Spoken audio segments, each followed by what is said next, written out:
Dans l'épisode du 10 octobre de Demain nous appartient, Karim, Samy Garbi, et Martin, Franck Monsigny, obtiennent la confirmation que l'arme qui a été utilisée pour tirer sur Benjamin Ventura, Alexandre Varga, Yoann Champion et Sophie Novak, Carole Bianic, est la même. Ils n'ont par ailleurs retrouvé aucune autre trace d'Aiden que celle de Sophie et de Brunet, Farouk Bermouga, à la planque de Sophie. Après s'être fait tirer dessus, l'avocate s'en est tirée et se trouve à l'hôpital. Lorsqu'elle se réveille, Victor Brunet, qui semble toujours inquiet, est à son chevet, tout comme Renaud, Pierre Denis. Le docteur lui annonce qu'elle a eu de la chance, la balle étant passée très près de son cœur. Il explique ensuite que ses opérations se sont bien passées et qu'elle devrait rapidement se sentir mieux. Quand elle retrouve la force de parler, Sophie explique à Brunet qu'elle ne veut pas l'impliquer, et qu'elle a conscience que sa carrière d'avocate est terminée.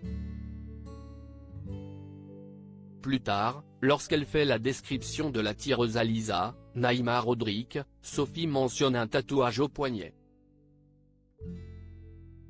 Grâce à cet indice, Karim retrouve une ancienne codétenue d'Ophélie Messi qui pourrait être leur coupable, Ariel. Pendant que Karim interroge Victor Brunet, Sarah, Camille Genot, ouvre le courrier reçu au commissariat et tombe sur une carte. Le même présage de mort envoyé à Yoann et Sophie, est taché de sang.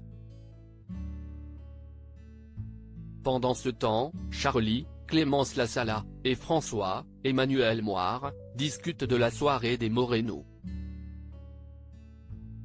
Malgré les propos de son copain, Charlie a du mal à croire que François ne veut pas se venger et sent que quelque chose se trame.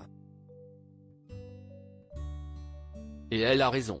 Au lycée, tandis que François fait part de son plan à son fils qui consiste, pour l'instant, à inviter Charlie dans un somptueux château, Charlie discute avec Nathan, Adrien Gabelet, et lui fait part de ses suspicions.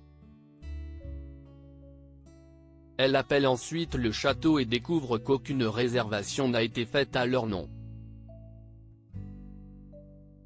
Satisfaite de savoir qu'il y a bien quelque chose de louche dans cette histoire, Charlie reste déçu que François puisse lui mentir si facilement. Chloé confronte sa mère enfin pendant qu'elle est en train de petit déjeuner avec Alex. Alexandre Brasseur, Chloé, Ingrid Chauvin, reçoit un message de sa mère. Marianne, Luce Mouchel, y parle de la soirée de la veille qu'elle a adorée, et de sa hâte de recommencer. Réalisant rapidement qu'elle s'est trompée de destinataire, la docteure efface son message mais le mal est fait, Chloé est sûre qu'il était destiné à Sébastien Perrault, Xavier Deluc. Elle en parle donc à Raphaël, Jennifer Loret, qui décide d'investiguer de son côté.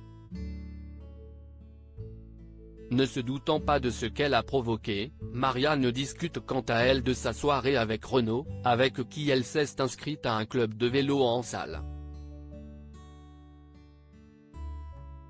Ce n'est que plus tard qu'elle retrouve Chloé, qui la confronte sur sa prétendue liaison avec Perrault. Voyant que sa fille est persuadée qu'elle trompe Renaud, Marianne en profite pour la faire marcher en parlant de trouble. Ce n'est qu'à partir de ce moment-là que Chloé se rend compte que sa mère se fichait d'elle.